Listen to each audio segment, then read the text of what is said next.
Conectar bien más.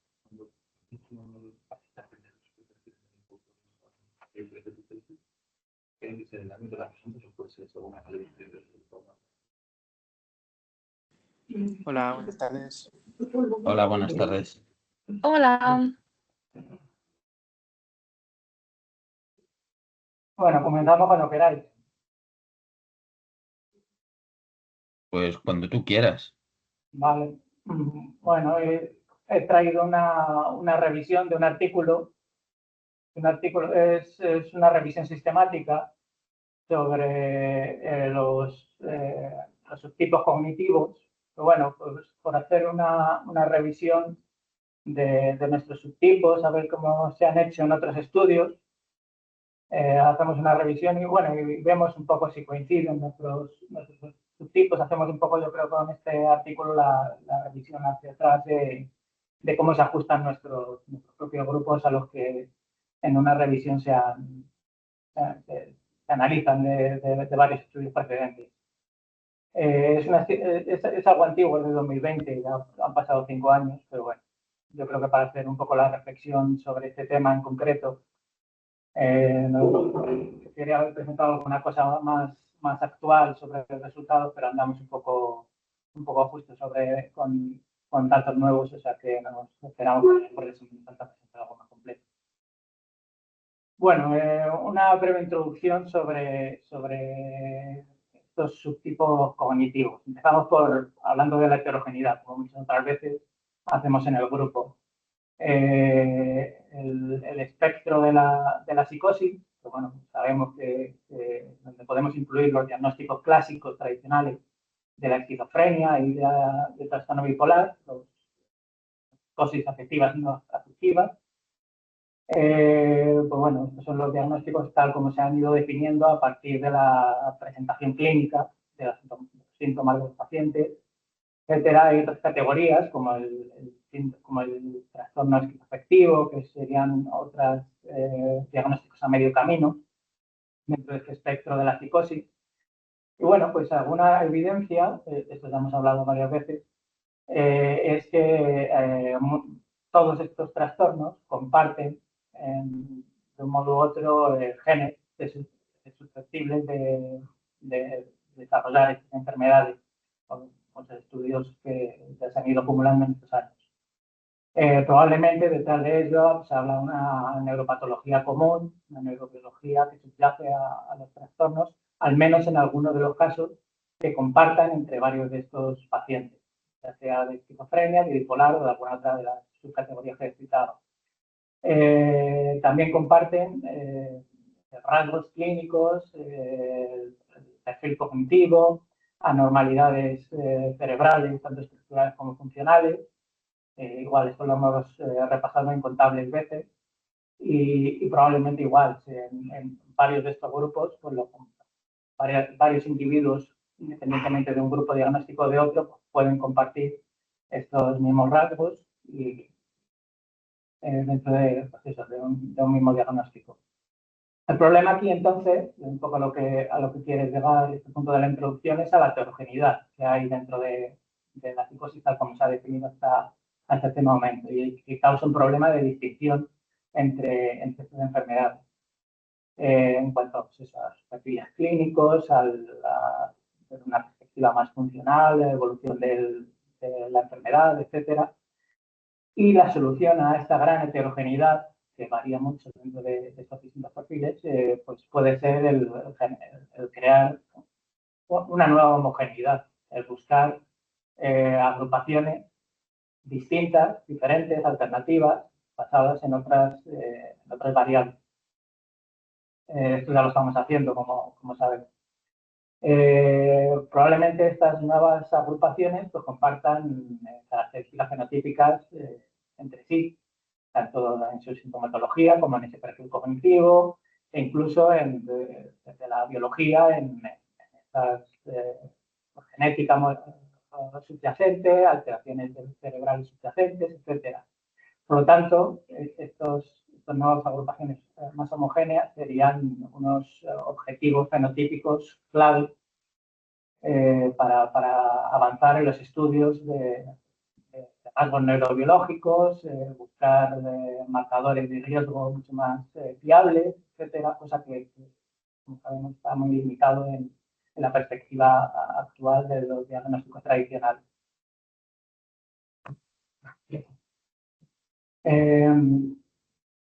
Bueno, esto nos lleva a los endofenotipos. Una breve introducción a los endofenotipos. Ya llevan muchos años. Yo hice mi tesis allá por el 2010, hablaba muchísimo de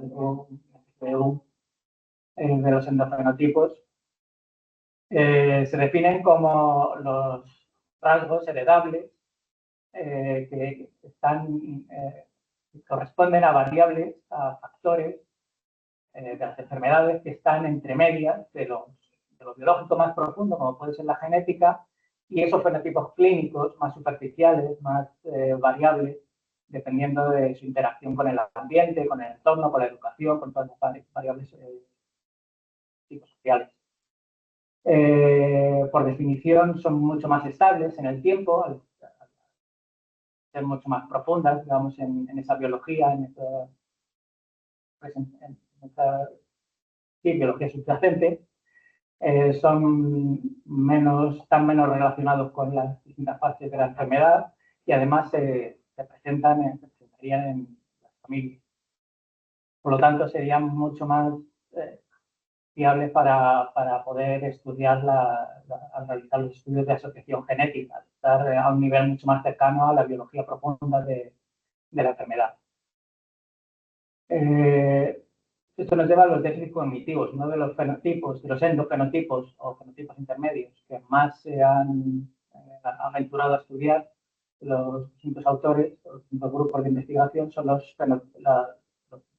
déficits cognitivos, que habitualmente son mayores en esquizofrenia que en trastorno bipolar. Aquí en el trabajo de revisión de tipos cognitivos que estamos haciendo se va a abordar todo el espectro de la psicosis, tanto bipolar como esquizofrenia, como decía antes, pero también se sabe que el déficit cognitivo, pues en algunos de los pacientes con trastorno bipolar, se asemeja en muchas ocasiones a los pacientes con esquizofrenia. Estamos de nuevo en esta variabilidad de la representación, de la presentación sintomatológica, en este caso cognitiva, de los pacientes. Esto ocurre en muchas de las dimensiones, haciendo un barrido de todas las dimensiones cognitivas. Bueno, pues memoria verbal, atención sostenida, habilidades espaciales o memoria espacial, funciones ejecutivas, lenguaje, etcétera, pues todas se han visto más o menos alteradas en esquizofrenia y en algunos pacientes con trastorno bipolar. El artículo también, en la introducción y luego también algunas de las conclusiones que saca, menciona la cognición social. Una vez la hemos discutido en el grupo, si incorporarla o no, si profundizar un poco más en su estudio. Y es que parece que son mucho más inconsistentes los resultados con la cognición social. O sea, que no hay tanta evidencia de la estabilidad, de las alteraciones, que sean tan heredables o que puedan corresponder a la definición clásica de endofenotipo. Por lo tanto, habitualmente ya hay cierto consenso en ponerla un poco al margen de las demás dimensiones cognitivas. Bueno, esto nos lleva, desde esta definición de los endofenotipos de tipo cognitivo, a si es una buena idea el hacer subtipos de las alteraciones de la esquizofrenia desde la perspectiva de la cognición. Si la cognición, pues es decir, ese perfil cognitivo, no puede servir para agrupar los pacientes de un modo distinto, alternativo a los tradicionales. Podríamos hacerlo independientemente del diagnóstico. Parece que en los últimos años hay un creciente interés en hacerlo de este modo. Hay múltiples estudios. El objetivo de esta revisión sistemática es estudiar los distintos estudios que han intentado agrupar los pacientes en distintos perfiles cognitivos. Bueno, pues solamente para pacientes con esquizofrenia o transdiagnóstico, incluyendo tanto pacientes con esquizofrenia como bipolares en un mismo grupo, para luego intentar obtener grupos definidos independientemente de ese diagnóstico tradicional desde la cognición. Esto puede ser de mucho más utilidad para determinar esas bases genéticas, como decíamos antes, y los posibles fenotipos subyacentes cerebrales de la psicosis. Y bueno, pueden ir más allá de esos diagnósticos de los límites tradicionales de la psicosis. Este sería un poco el esquema que nosotros utilizamos en nuestros trabajos. El rendimiento cognitivo, el perfil cognitivo nos puede permitir el crear subgrupos y a partir de ellos el generar o estudiar esas alteraciones genéticas o de alteraciones cerebrales que puedan subyacer a cada uno de los subgrupos de forma independiente. Esto puede, pues bueno, puede llevar más allá de las limitaciones que esa heterogeneidad estaba dando al enfoque de la esquizofrenia, donde no encontrábamos una homogeneidad de esas alteraciones subyacentes cerebrales y que quizá con este enfoque en el que estamos homogeneizando a un nivel más superficial, a nivel cognitivo, quizás sí podamos encontrar mayor estabilidad, mayor homogeneidad en los hallazgos cerebrales subyacentes. El problema de todos estos estudios, bueno, porque han emergido muchos estudios, esta revisión de 2020, luego no han salido mucho más de los nuestros en estos últimos 5 años, y que los resultados también tienen ciertas inconsistencias, distintas variabilidades dentro de este enfoque.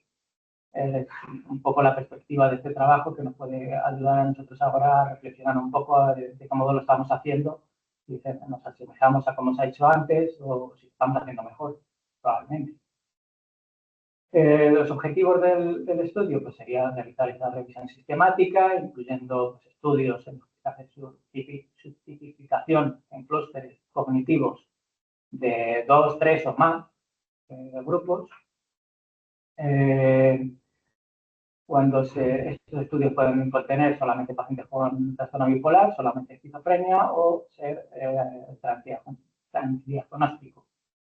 La evidencia nos dice, y la mayoría de los estudios encuentran pues, que hay un grupo que está preservado, está cercano de la normalidad en cuanto a su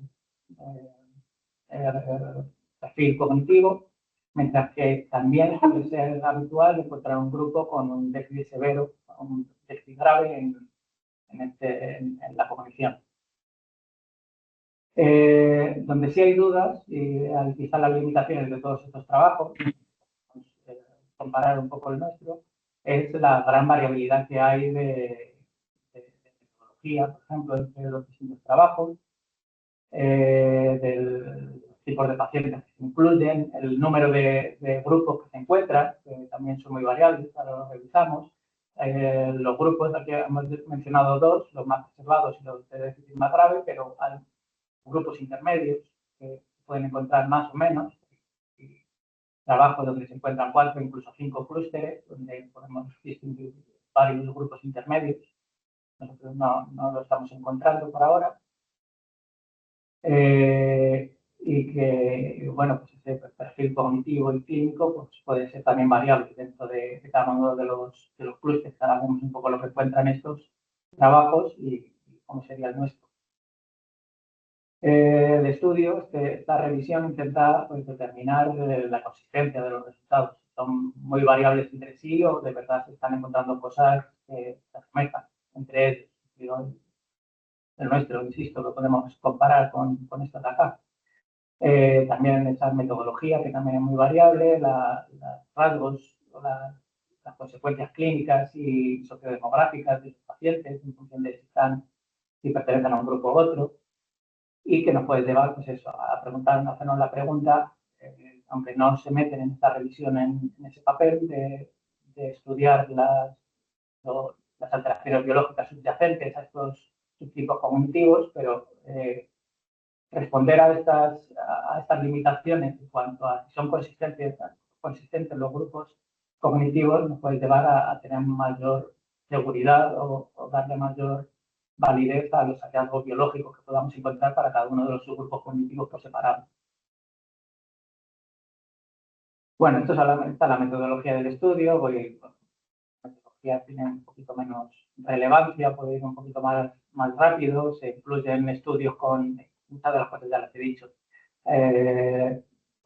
estudios de clústeres con pacientes de trastorno bipolar, tipo 1, tipo 2, del espectro de la esquizofrenia, donde se incluyen no solamente el diagnóstico de esquizofrenia, sino los psicoactivos, esquizofreniformes, etcétera. Y luego también los trabajos que meten el completo de todos estos pacientes del espectro psicótico, independientemente del diagnóstico tradicional que tenga.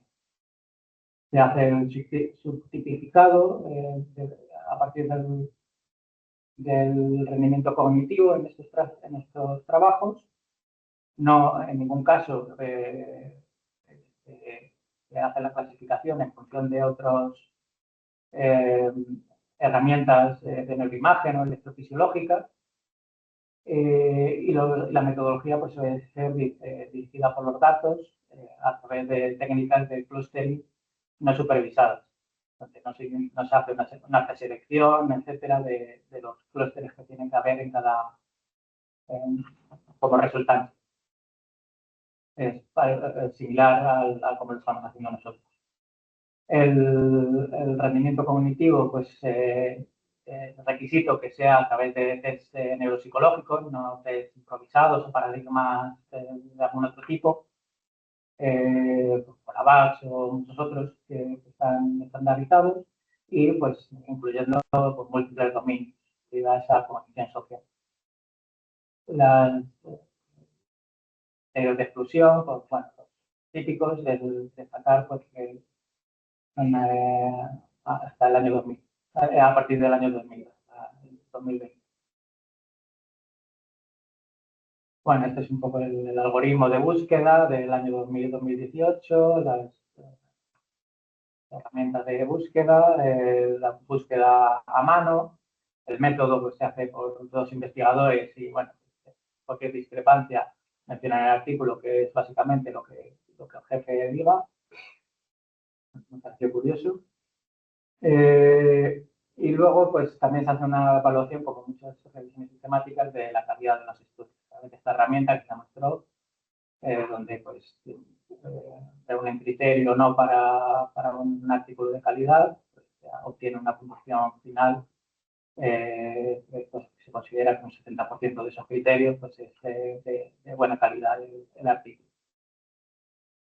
Los subtipos cognitivos, pues bueno, intentan adoptar en el trabajo una nomenclatura estandarizada, donde al grupo con mejor rendimiento se le llama preservado, se consideran que son de un rendimiento cognitivo, de un perfil cognitivo cercano a la normalidad, es decir, graves alteraciones en las distintas dimensiones cognitivas.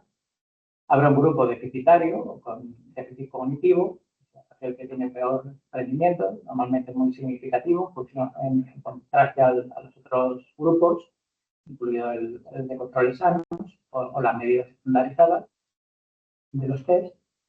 Y luego, pues habitualmente se encuentran otros grupos que son los de alteración intermedia.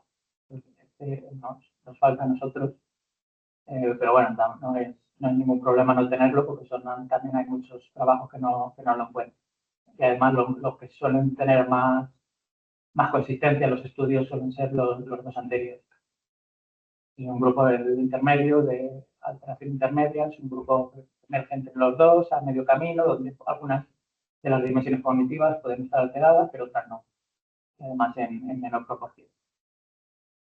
Y en algunos casos incluso se han encontrado soluciones de 4 clústeres, donde se hace una distinción de ese grupo intermedio, probablemente el mismo grupo de la solución de 3 clústeres dividido en 2, donde hay uno de alteración leve y otro de alteración moderada.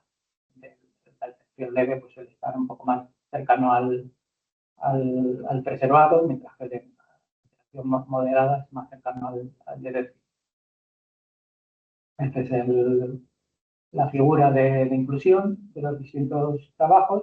Por algunos criterios, bueno, de 180 iniciales, se quedaron al final en 24 trabajos por los distintos criterios de inclusión y de exclusión, en función de que no estaban todas las medidas, todas las variables cognitivas adecuadas, como hemos dicho, el año de inclusión, el año de realización del trabajo, la repetición de las bases de datos, que muchos trabajos son de los mismos grupos y hubo que quedarse con el más actualizado, etc. Esta es la evaluación de la calidad, donde la mayoría, el 76% de los trabajos y el 80% de los estudiantes diagnósticos pues son de alta calidad. Y estos son los resultados por cada una de las categorías. Subdividir los resultados en aquellos estudios que solamente incluyeron pacientes con esquizofrenia, los trabajos que solamente incluyeron los bipolares y aquellos diagnósticos. En primer lugar, los de esquizofrenia. Bueno, se encontraron 3 estudios donde lo más habitual era encontrar la solución de 4 y 3 clústeres. Entonces, solamente hubo un trabajo excepcional de 5 clústeres y 2 de 2 clústeres. Nuestro correspondería, lo recordamos, al de 2 clústeres, que es la solución que estamos encontrando hasta el momento. Desde el punto de vista de la cognición que se encuentra, aunque son muy variables los resultados, he intentado resumir lo máximo posible, no entrar al detalle, porque son bastante las excepciones que se encuentran dentro de los trabajos a las distintas dimensiones cognitivas.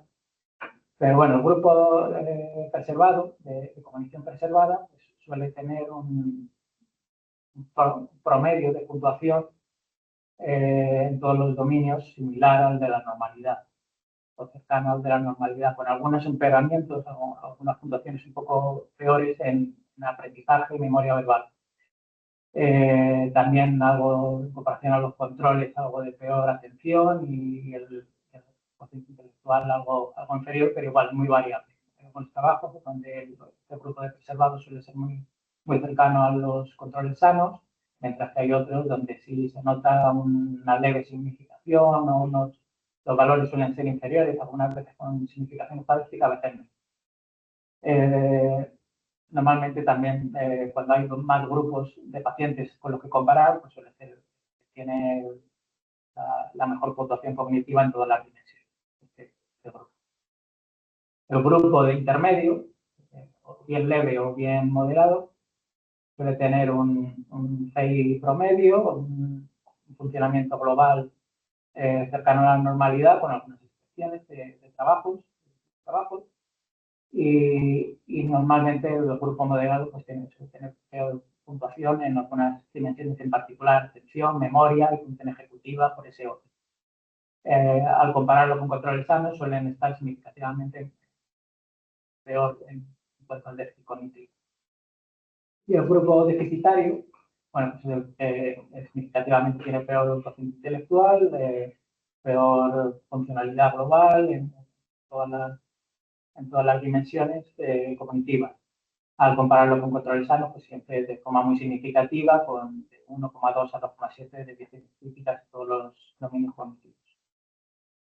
Eso desde la perspectiva de la cognición. Desde la perspectiva de la clínica y las características sociodemográficas, bueno, pues, los grupos con menos alteración cognitiva, más preservados, suelen ser mayoritariamente hombres en estos trabajos, insisto, con esquizofrenia, porque no hemos visto hay otras agrupaciones distintas.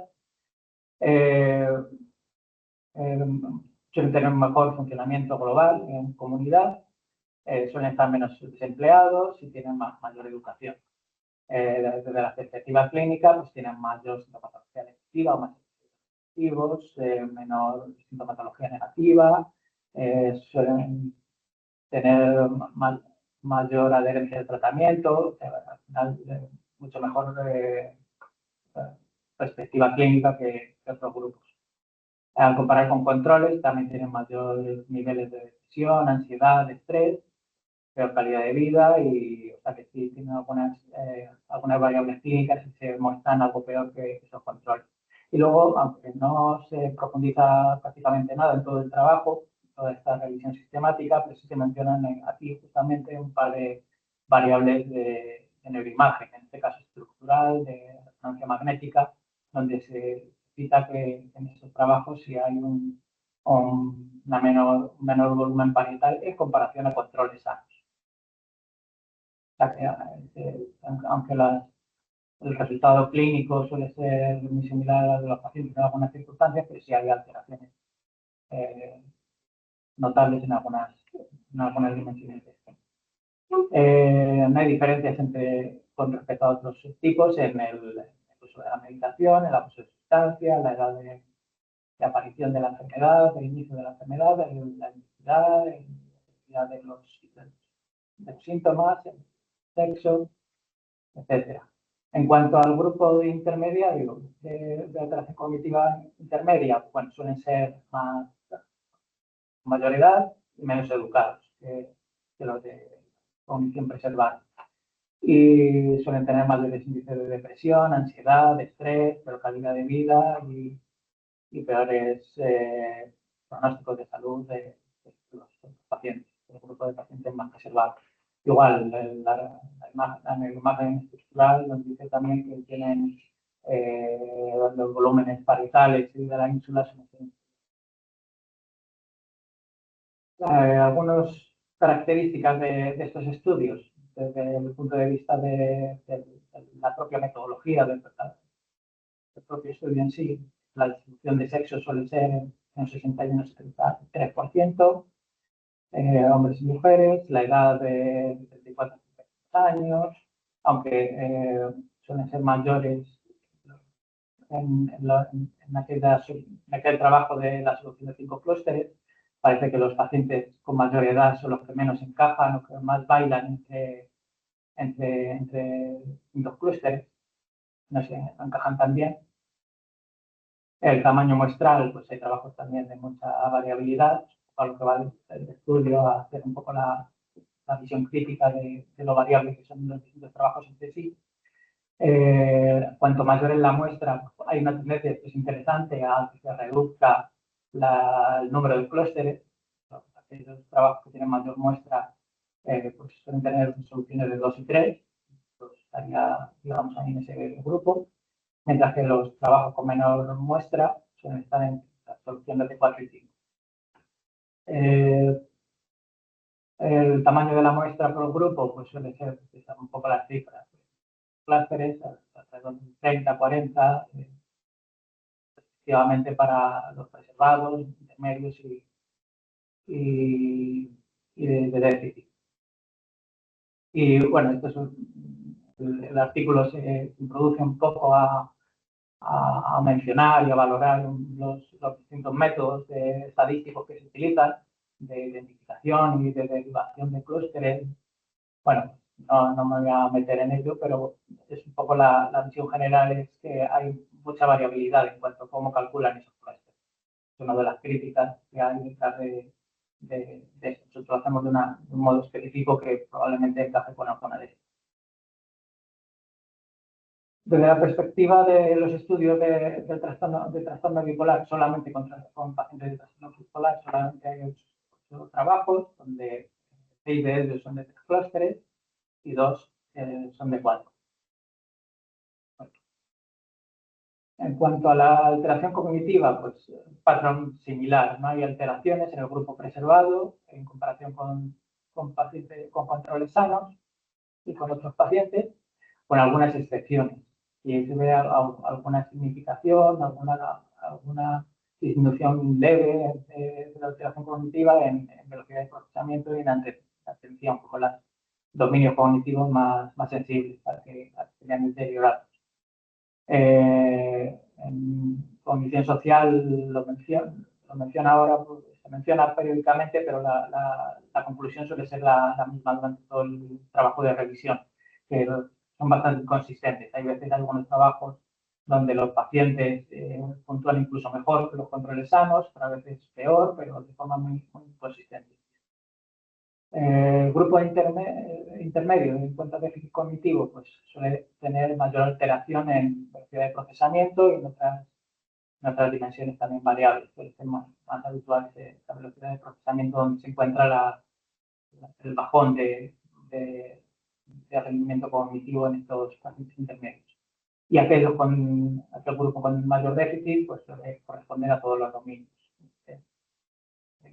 incluido o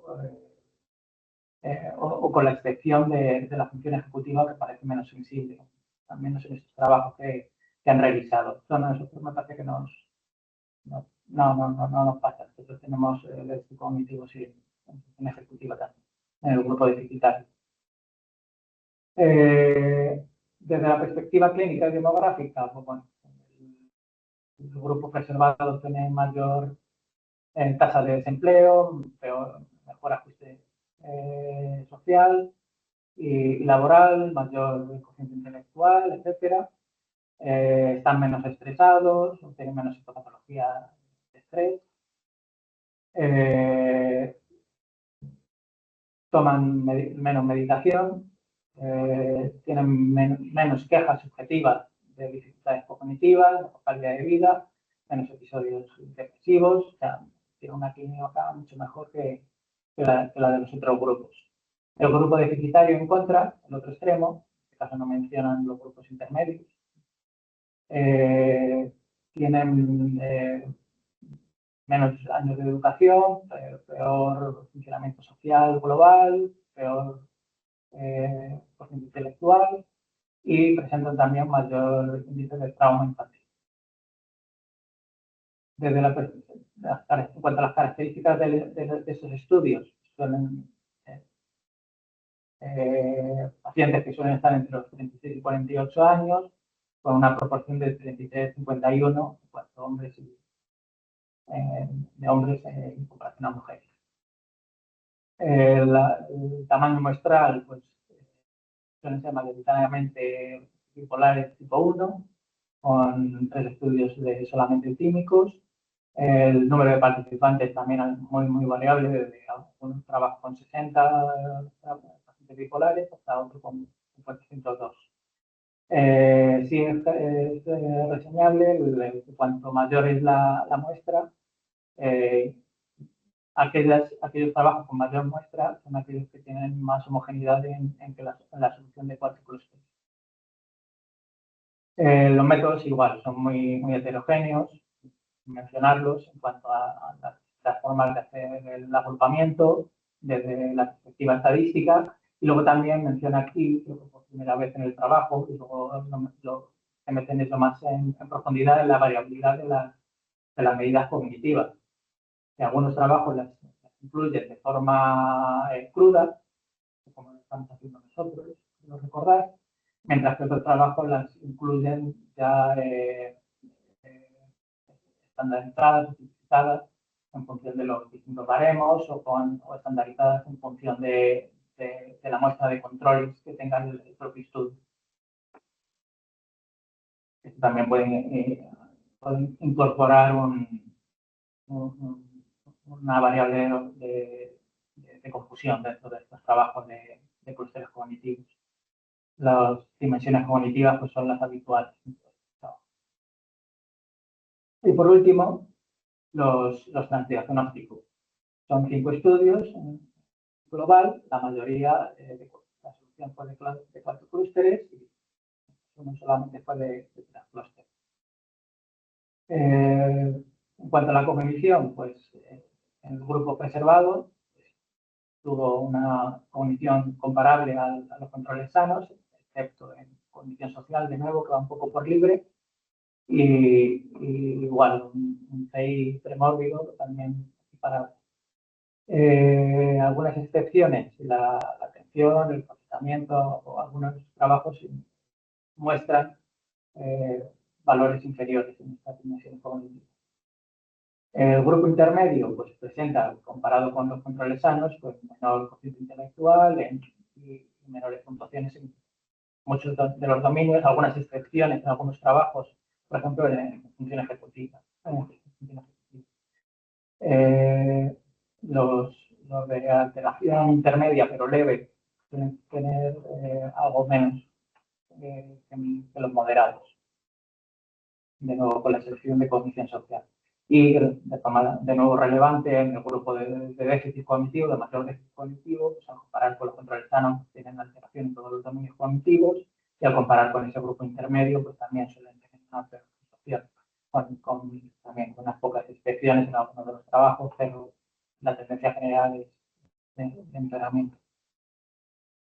Desde la perspectiva clínica y sociodemográfica, pues suele haber más bipolares en estos estudios transdiagnósticos, suele haber más bipolares en los grupos de preservados, una tendencia que ya mencionaba en la introducción, mientras que el grupo de Van Beckety suele ser mayoritario de pacientes con esquizofrenia. Los pacientes del grupo de déficit pues, suelen tener menos educación, peor funcionamiento, ser mayores, mayor gravedad de los síntomas y mayor dosis de fármacos. En cuanto a las características de los estudios transdiagnósticos, la edad de bipolares suele ser algo mayor, está ahí, 36 a 40, de 32 a 43. En este caso no hay diferencia significativa entre los trabajos incorporados aquí. En cuanto al sexo, pues de 40 a 54 hombres, frente a 55 a 73% hombres en bipolar y esquizofrenia, ¿no? Aquí sí hubo diferencias significativas. De nuevo, la heterogeneidad de métodos es algo reseñable en este grupo de estudios transdiagnósticos. Bueno, esto nos lleva ya a la discusión, una vez hecho el repaso, un poco las conclusiones finales, la discusión y conclusiones finales de esta revisión. Lo más común es la solución de tres clústeres, de tres grupos, normalmente el preservado, el intermedio y el grave. 6 estudios con esquizofrenia, 5 estudios con bipolares y uno de los transdiagnósticos llegan a este resultado. Los transdiagnósticos son los que menos parece. Los estudios transdiagnósticos suelen subdividir en más, mayoritariamente 4 clústeres. El grupo con mayor déficit cognitivo suele tener suele ser el más reseñable, el más destacable, con un efecto de grande a moderado, hasta de 3 desviaciones típicas frente a los controles sanos, ¿saben? Los que más destacan, digamos. Entonces encontramos esto también en nuestro grupo habitual, con una alta significación en todos los dominios cognitivos. El grupo de bipolares, efectivamente, suele estar más en el grupo de preservados y el de esquizofrenia en el grupo más deficitario. Cuanto menor es el estudio, mayor es el número de subtipos. Es una tendencia en cuanto mayor se aumenta el tamaño muestral, los subtipos vayan quedando más reducidos. Lo puedo explicar que nosotros tenemos ya una buena muestra, nos hayamos quedado en 2, aunque insisto que todos los estudios, muchos de ellos, siguen teniendo un tamaño similar al nuestro, siguen teniendo 3 grupos. Sigue apareciendo el intermedio, que puede ser por la causa de distintas metodologías a la hora de dividir. Las variables que pueden estar mediando es la heterogeneidad, porque al final hay una heterogeneidad en estos trabajos, en el número de clústeres encontrados. Puede ser ese procedimiento estadístico que puede cambiar, el resultado de subdivisión, las propias características de la muestra en cuanto a su perfil clínico y funcional, también puede modificar. En cuanto al rendimiento, pues aquellos con más déficit cognitivo pues suelen tener pues, mejor el daño funcional, mayor sintomatología, mayor dosis de medicación, mientras que este mismo grupo de mayor déficit cognitivo pues también suelen corresponder a los de peor educación y menos tasas de empleo. Por lo tanto, puede tener alguna utilidad clínica todo esto que estamos haciendo aquí. Aunque advierten los autores que aunque hablamos de unas subdivisiones cualitativas de distintas agrupaciones cognitivas, la tendencia suele ser, o ellos aprecian, de un continuo clínico que hay que atender a la hora de interpretar los resultados de relación entre lo cognitivo y lo clínico. En cuanto a la metodología, la consistencia de la metodología, pues poco lo que gira todo el artículo de revisión es la gran variabilidad, como ando diciendo. Aquellos estudios que tienen más consistencia en cuanto a los métodos suelen coincidir en el número de clases. O sea, que parece que hay una tendencia entre los autores a que mantener unos mismos métodos suele dar los mismos resultados, mientras que aquellos estudios que varían la metodología de clústeres, pues bueno, pueden encontrar otras soluciones algo distintas, de más o menos. Las baterías cognitivas también suelen ser bastante consistentes entre los distintos trabajos,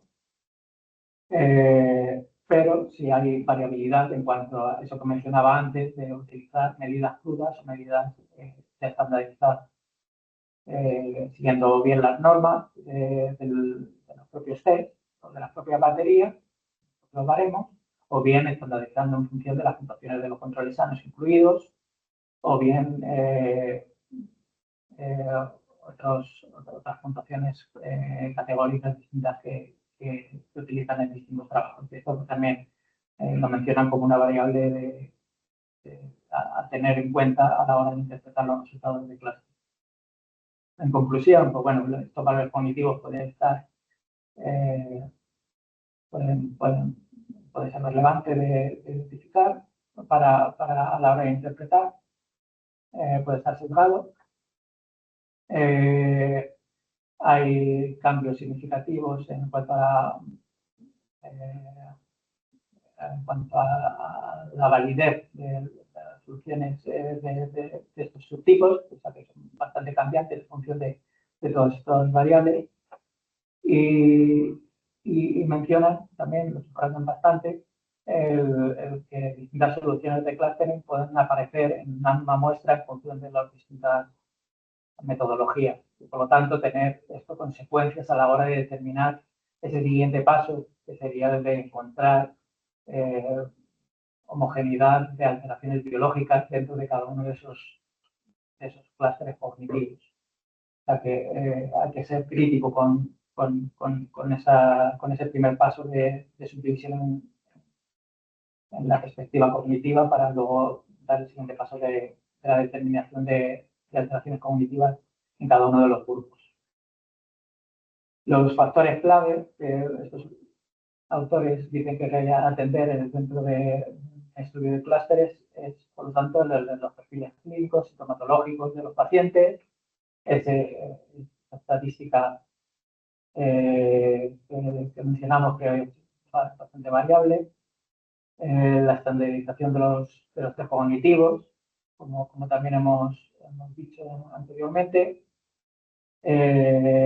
También revisar las distintas dimensiones cognitivas, porque hay algunas que son más sensibles que otras y que pueden contribuir más que otras a la hora de subdividir los grupos.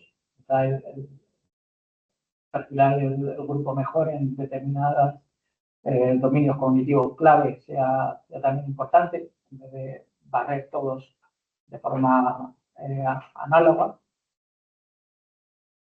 Y como conclusión, pues bueno, la gran heterogeneidad de métodos que ya hemos dicho, que de forma paradójica, pues intentamos reducir la heterogeneidad de los grupos de pacientes con esquizofrenia y bipolares, utilizando una gran heterogeneidad de métodos. Esto pues mete ruido también a la metodología.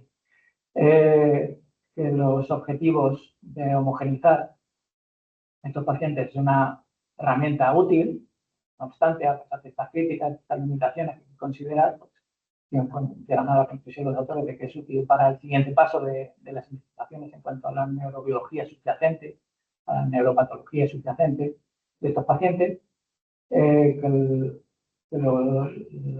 déficit cognitivo suele ser mayor en los pacientes con esquizofrenia, también es importante tenerlo en consideración y que, pues bueno, pues es fundamental luego continuar con el siguiente paso de estudios de asociación genética, de marcadores de riesgo biológico, etc. Los futuros estudios, entonces, tienen que ir dirigidos a realizar análisis de asociación genética que integren estas subdivisiones cognitivas, estudien de forma independiente como una variable que subdivida la muestra para encontrar fenotipos biológicos pues, más homogéneos dentro de esta homogeneidad de la cognición que nosotros estamos otorgando en estos análisis, en esta clasificación por clases. Bueno, pues eso sería todo. Las cuestiones a mí que se me han ocurrido, ya revisando ahora en el último momento, terminando de revisar el trabajo, pues bueno, podemos hablarlo ahora. Yo creo que a pesar de estas limitaciones, pues creo que nuestros resultados son bastante sólidos en cuanto a lo que se han encontrado aquí en esta revisión. Bueno, y si son creíbles nuestros resultados, en este caso nosotros solemos encontrar 2 clústeres, mientras que la mayoría encuentran 3 o 4 clústeres, porque también hay suficientes datos para pensar que la solución de 2 clústeres que nosotros encontramos está dentro de lo esperable. Los tamaños muestrales son los apropiados. Parece que cuando los trabajos que llegan a la conclusión de menos clústeres, no sé por qué lo he puesto de 1 o 2, creo que quería decir 2, 3. Los tamaños muestrales son cuanto mayores, son tener soluciones de clústeres menores. Están en el tamaño de 2 clústeres, probablemente tengan mayor muestra que los clústeres de 3, las soluciones de 3 clústeres, o de 4. Nuestro clúster de 2 es quizá preservado e intermedio, porque aquí una cosa que me he planteado es que aquí se menciona varias veces que el clúster más preservado suele tener un rendimiento muy parecido en la cognición, salvo algunas dimensiones, mientras que nosotros, he hecho una revisión, ahora muestra una tabla que no la he hecho, no es una tabla muy fiable, porque la he hecho de una base de datos que tenía por ahí, ahora en el último momento, pero los resultados que encontramos nosotros suelen ser de que hay también bastante alteración, o suele estar bastante alterado el clúster preservado, o sea que tan preservado no está.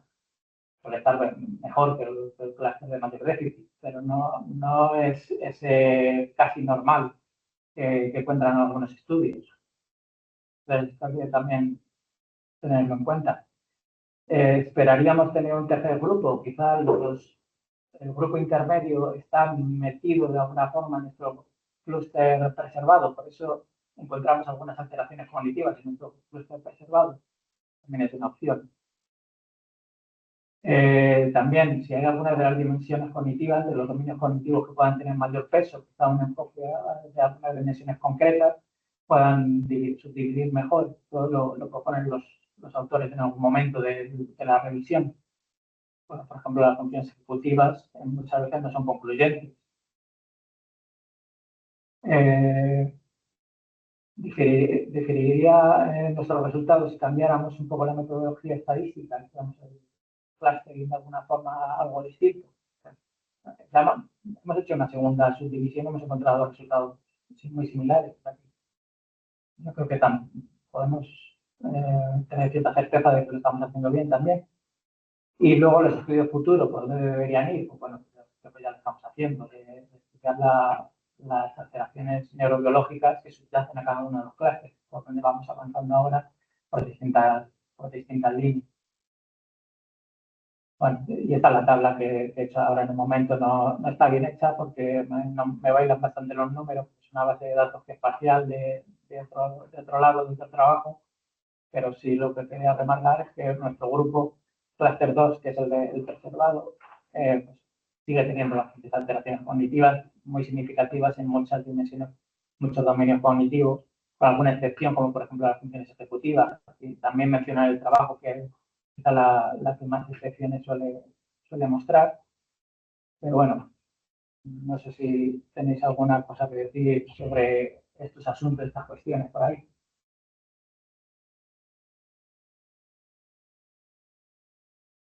Hombre, yo creo que llevas toda la razón en que previsiblemente si aumentamos el tamaño muestral, el clúster 2 se dividirá en dos. Puede Seguramente aparecerá un grupo mucho más preservado y un grupo intermedio, porque realmente este es un grupo relativamente intermedio, ¿no? Sí, sí. La ventaja que tenemos nosotros es que, a diferencia de lo que están haciendo todos los demás estudios, sí que estamos incluyendo variables relevantes para las funciones cognitivas. Es decir, en el mejor de los casos, estos estudios que has presentado muestran diferencias de volúmenes cerebrales, pero esas diferencias de volúmenes cerebrales sabemos que no son excesivamente relevantes para la cognición. Hay gente muy lista con volúmenes cerebrales pequeños. Entonces, bueno, pues el hecho de que nosotros estemos estudiando parámetros que tienen que ver con la actividad cerebral coordinada, pues nos da una gran ventaja. Otra cosa es que eh, dentro de las variables neurobiológicas que estudiamos nosotros, seguramente no están todas las relevantes. Por ejemplo, sabemos que la liberación de dopamina durante situaciones de estrés, más o menos, es excesiva en los pacientes con psicosis como grupo, pero no en todos, claro. Entonces, eso ni lo tocamos. Podría ocurrir perfectamente que esta u otras cosas que ahora mismo desconocemos, pues fueran más relevantes para el grupo 2 o para una parte del grupo 2 que, que se distinguiera de la otra parte del grupo 2. Ahora mismo el grupo 2 pues prácticamente que no le pasa nada desde el punto de vista de la entropía, la connectivity strength, etcétera, ¿no? Entonces, bueno, pues seguramente haya cosas que sí que distingan a una parte de ese grupo. Pero bueno, yo creo que en conjunto todo esto que nos has mostrado, pues sí que significa que las cosas son, bueno, pues bastante parecidas, pero más incompletas que la nuestra en otros grupos. Este es un estudio, una revisión del 2020. Y bueno, podían haber metido alguna cosa nuestra, francamente, porque ya en el 16 ya habíamos publicado cosas, pero no cognitivas. En el estudio del 16 no teníamos variables cognitivas. Pero bueno, en el estudio del 20 pues tampoco dio mucho tiempo a publicarlo. Pero yo creo que hemos avanzado significativamente sobre esto que están haciendo, que fundamentalmente no son biotipos, son tipos cognitivos, porque la variable principal y única en la gran mayoría de los casos es la cognición, ¿no? No Sí, sé qué os parece. sí, no, este trabajo va dirigido, yo creo, a ese primer paso, Claro, los grupos cognitivos iniciales. Y como ellos lo que buscan es homogeneizar un poco, que revisemos la metodología para estar seguros de que ese primer paso de crear subtipos cognitivos sea el adecuado y que no haya demasiada variabilidad ahí o buscar el método más consistente en cuanto a eso, para luego poder, de forma ya mucho más fiable, mucho más obtener esa caracterización biológica. Pero ahí nos han metido en ese segundo paso. y luego otra cosa que diferencia estos estudios son las baterías cognitivas, ¿no? No son iguales en todos, ni muchísimo menos. No, no, no. No, mencionan que son baterías estandarizadas, era un requisito para ser parte de la revisión sistemática, es decir, que están publicadas con unos baremos, con unos estudios de fiabilidad y validez, pero también mencionan como una de las variables de confusión el que unos estudios incorporen medidas en crudo, otros como lo hacemos nosotros, pues así como está en nuestra base de datos, no ha cambiado en ningún momento. Mientras que otros estudios ya las estandarizan de alguna forma, o bien a través de los baremos oficiales de las propias baterías o a través de una estandarización con respecto a los controles sanos del estudio. Pero para la última división estoy bastante seguro que se han normalizado los datos. Se normalizaron los datos. Por eso cambiamos bueno, el claro. dato de los datos. Vale, sí, sí. Pero la publicación de los grupos cognitivos no está mal. Esto ha sido en lo último que hemos hecho con GEMA, que ya se ha visto cómo lo han analizado con los datos normalizados. Sí, pero lo que hemos comparado con respecto a lo de Álvaro Consuelo, bailaba un poquito los números, pero tampoco demasiado. Entonces, hemos contrastado los distintos métodos y hemos cierta solidez, lo único que se bailan un poquito. Distintos métodos con la puntuación, pero el método de hacer el clúster es el mismo. Eso es una cosa que podría ser interesante como idea, que igual pensáis que no. Probar varios métodos en nuestra muestra y ver qué sale. Igual vemos que, por ejemplo, en la revisión que tiene 5.4 es que todos hicieron, el camino, se hicieron otro modelo y por eso tienen 4. Podría ser algo interesante. Sí. De hecho, es que hay como mucha variabilidad en los métodos que utilizan, ¿no? O sea, Camin lo utilizan mucho, pero luego hay aquí otros que no. Sí, yo he puesto ahí la lista de que hay 300. Pero a ver, no os portáis demasiado la cabeza con esto. No. Es lo que te va a Que, mencionar. que la fuerza de nuestra clasificación es que con parámetros totalmente externos a la clasificación tiene validez. Y aquí nadie tiene parámetros externos a la clasificación. Sí, además, los autores de este trabajo mencionan que tampoco nos fijemos demasiado en esos intermedios. Aquí la clave también es que estos grupos externos suelen ser mucho más sólidos, o sea, más extremos, suelen ser más sólidos. Entonces, los grupos sobre todo el grupo de más deficitarios suele ser el que más validez tiene dentro de los distintos grupos. Claro. Entonces, bueno, pues el tener 600 pacientes si no tienes ningún otro parámetro, bueno, pues es un resultado matemático.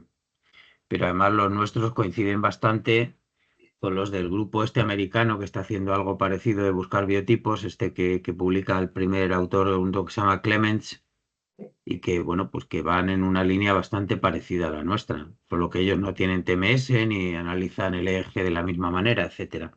Pero vamos, yo creo que vamos en una línea muy buena. Vale.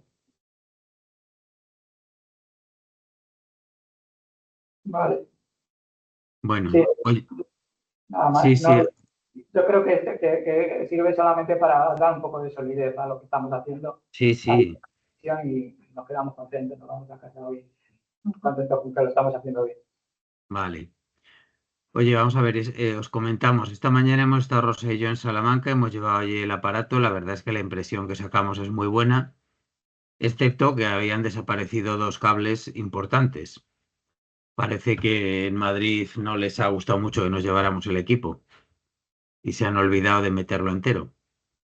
Entonces, bueno, estos 2 cables ya hemos dicho al principio que los pedimos, les incluiremos en el estudio y bueno, pues tienen yo creo, una capacidad de incluir pacientes pues bastante apreciable. Entonces, bueno, ¿qué más les hace falta? Pues les faltaba precisamente incluir a alguien para que hiciera las valoraciones cognitivas, pero bueno, es la VAX y yo creo que eso se puede hacer fácilmente. Hay un psicólogo, un neuropsicólogo que estuvo trabajando la otra vez que trabajamos con ellos, que no creo que hubiera problemas en que volviera a hacerlo.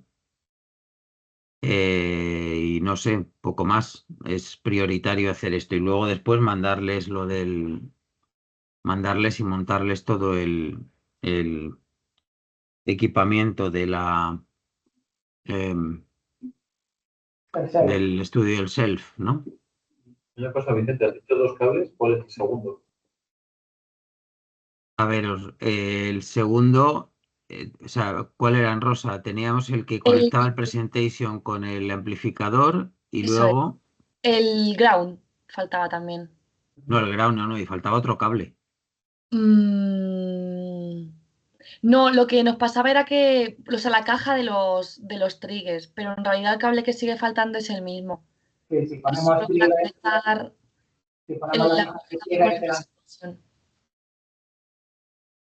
Yo juraría que esta mañana hemos dicho que faltaban 2 cables, no solo uno.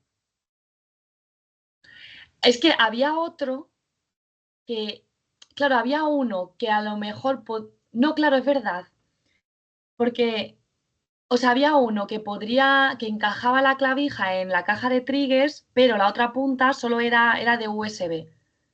Entonces, si la caja de triggers tiene que ir conectada al amplificador, ese cable no lo teníamos. Porque no, el amplificador solo tiene la entrada esa, que no sé Claro, cómo se llama. Pero sí, Es lo eso era. que, es lo que te hemos escrito esta mañana, Álvaro, que te hemos mandado la foto de la caja de triggers porque faltaba el cable que conectaba la caja de triggers a no sé dónde. Y Eso esta es. caja de triggers yo creo que une todos los Sí, estímulos al mismo tiempo para dar luego la señal al ordenador. Entonces, sí. sí me debe faltar la otra parte. De todas formas, le preguntaremos a Jordi cuál es la mejor solución. Decimos Sí, lo que y si preservamos la caja de triggers o hacemos un cable directo, porque en Madrid estaban usando la caja de triggers porque necesitaban enchufar un ordenador con la TMS, pero quizás nosotros en Salamanca no lo necesitamos. mm, Vale. sí, Bueno, pues eso cuanto antes. Encargaros de escribir esta tarde a Jordi y ya está.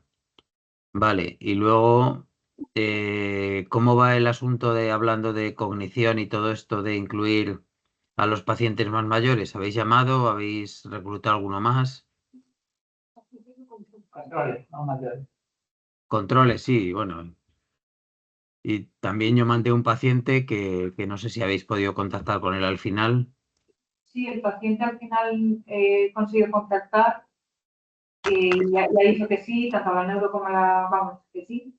Y lo que pasa es que los controles que llamé, los dos que pasaste por el grupo, que eran dos mujeres mayores, me han dicho bueno, que se lo piensan y me llaman, pero no parecían muy predispuestas. Ah, vaya, pues no esa es la información, no es la información que yo tenía. Bueno, Pero bueno, a lo mejor me llaman. No ya, me parecía que estuviesen muy convencidas por teléfono. ya, Hacia vale, bien. vale. Eh, no, es que bueno, pues, y de los de la universidad tampoco hemos conseguido mucho más, ¿no? No, Bueno, pues, hombre, yo creo que sí que sería bastante bueno publicar algo de biotipos con el PCI. eh, Incluso si tenemos que quitar algún control, no sé. Como ya hemos publicado la comparación de controles y pacientes, pues lo que estaba hablando yo antes con Inés de la posibilidad de hacer los estudios de biotipos, de mandar a hacer los del PCI. Tenemos bastantes personas con LICI que se puede hacer el PCI a partir del LICI. Y bueno, pues si nos quedamos con 50 pacientes en vez de con 60 que tenemos, pues también es relevante, yo creo, ¿no? O sea, el asunto es poder meter los más controles posibles. Seguramente de los controles que faltan no vamos a poder meter a casi ninguno porque son muy jóvenes los controles. Pero previamente sí que había unos cuantos controles más mayores, porque en el estudio de PCI que publicamos, los controles eran más mayores.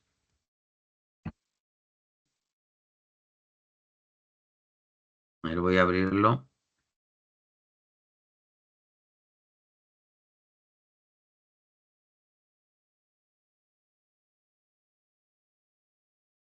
Aquí metimos 22